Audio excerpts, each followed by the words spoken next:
All right. Ready? Yep, ready.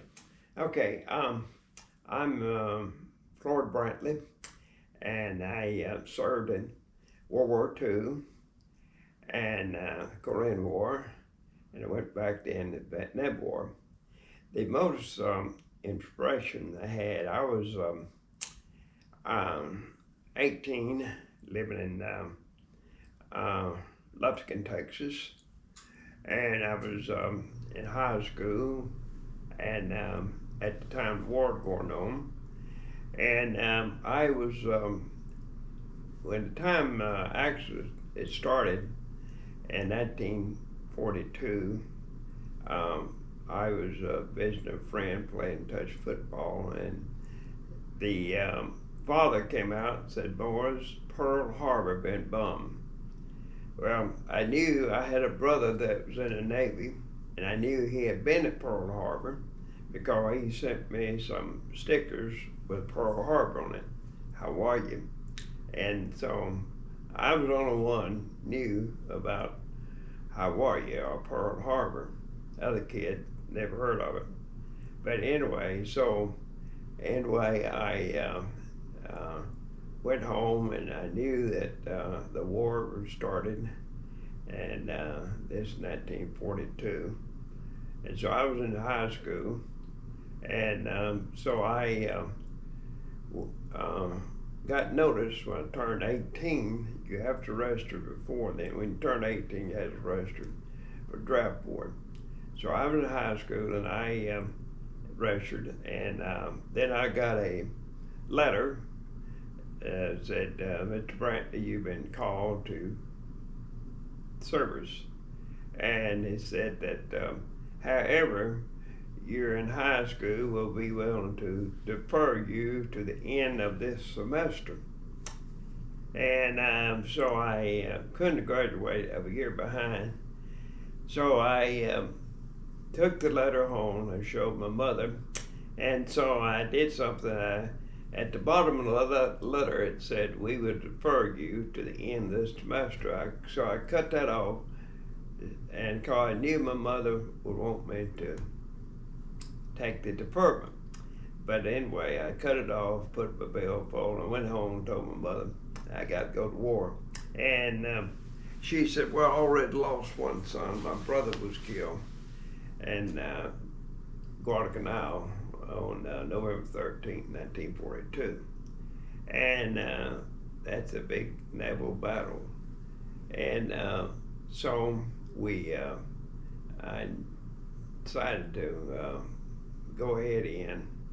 And then I was 18, so went to, when you went up to the draft board at that time, you get in line, you pass. Okay, if you want the Navy, you get this line, Air Force, Army, so forth. So my brother in the Navy, so I was just going to replace him. So I went to Navy. And I was sent to California for training, 6 weeks training in San Diego. And you put different companies there. And like in January, I have a low number, like 2010. And but anyway, so I was assigned to a squadron, what they call a squadron. And then after then, they said, okay, you have your basic training. Some of you will go to sea, and some will go to school.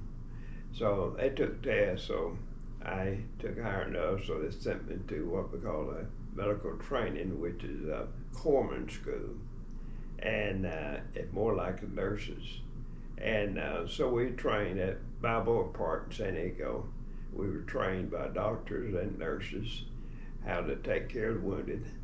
And so after 6-week training, they told us that we would get a leave after school. Those that went to sea got a leave before they went anyway. So after the training, they said, "We're going to send you overseas." I said, "Well, what about a leave?" "Well, you can't have a leave." So I never did get to leave home. I've never been away from home in my life. And anyway, so I was trained. We were all shipped, and shipped at what we call replacement. So all those men already at Force Mate, they was attached to the Marine, or else they were attached to the islands where they had a hospital. You have your field hospital, and then from there they come to what we call the fleet. That's where I was assigned. But the biggest, when we left San Francisco, they told us they would not tell the troops where they're going until after you're out to sea for 2 days. Let's say you're going New Caledonia or you're going here and there. New Caledonia, a French port, it was a staging area. All the troops, they go to New Caledonia, and then from there they sent out to different locations, hospitals, or the front line, or Tatooine. So it's the largest staging area at the time. And then after being there 2 or 3 weeks, then they sent us to different fleet hospitals. So I was sent to Fleet Hospital. We had one at Guadalcanal, and then 60 miles away they had one in Russell Island. So we were transferred back and forth from Guadalcanal and the Russells. So I was staying most of the time in the Russells. So after what we call a push, then all the Marines, Army, you could see them on the ship going by. Well, we knew they were going to have a push on Saipan or Guam or something like that. So at the hospital, they tell us to always, our main job is to take care of the wounded.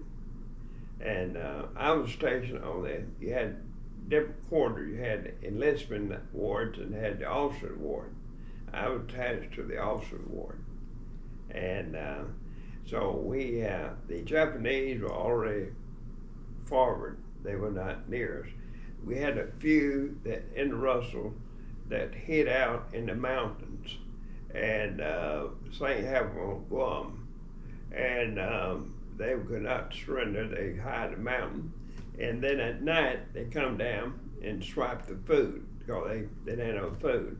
So we catch some approaches that way, and so they told us first thing there is that you will take care of the American troops. However, if you have a natives, we still had Solomon Island natives on the island.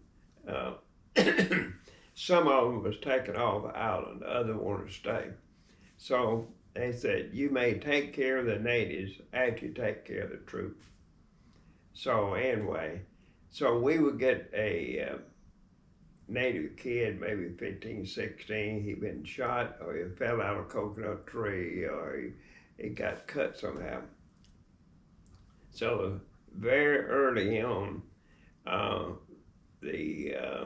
this native came in, he about 16, had all hair, and he said, so the captain said, Brantley, take care of this kid after you take care of the captain over here. So I sat down with this kid, 16, and I put him on a couch away from me, and I tried to find out where his wound was. I looked at his leg and looked behind his head and so forth. I was 18 here, a 16-year-old kid, and he had all this hair and had rings in his nose.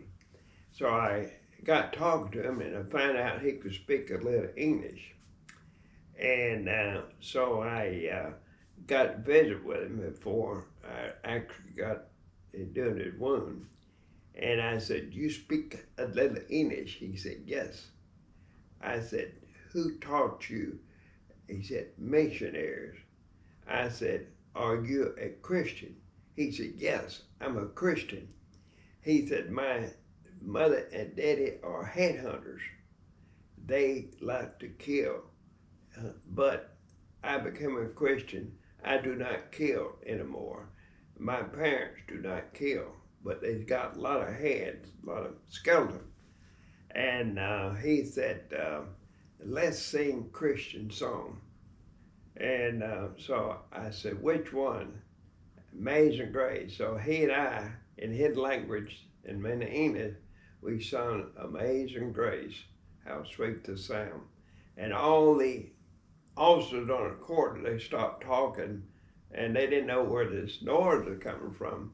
Then they stopped and heard these two voices singing, and but anyway, they very interesting. So the wounded men, a lot of them, if they shot an arm, then we take care of them for 2 or 3 weeks, and then we send them back to the front line.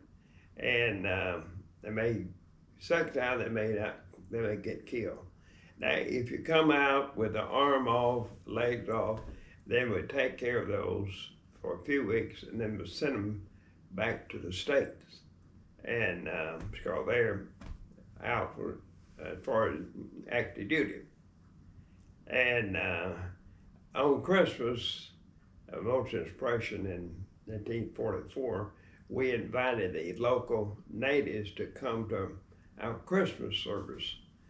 And so they would come in their very little clothes on, skirt, and all the rings, everything. And they asked a lot of questions. And they say, "Who is your God?" We expect, explain Jesus Christ. And they say, "Who is that?" They did not understand our religion, and so they had a different religion. But anyway, they enjoyed. Some of them were converted, and but they enjoyed the services. Many of the wounded were sitting there in wheelchair, and a lot of them, the wounded, some of them, they had so much dope, they'll say, "Corpsman, I need a shot in my left leg." And they didn't have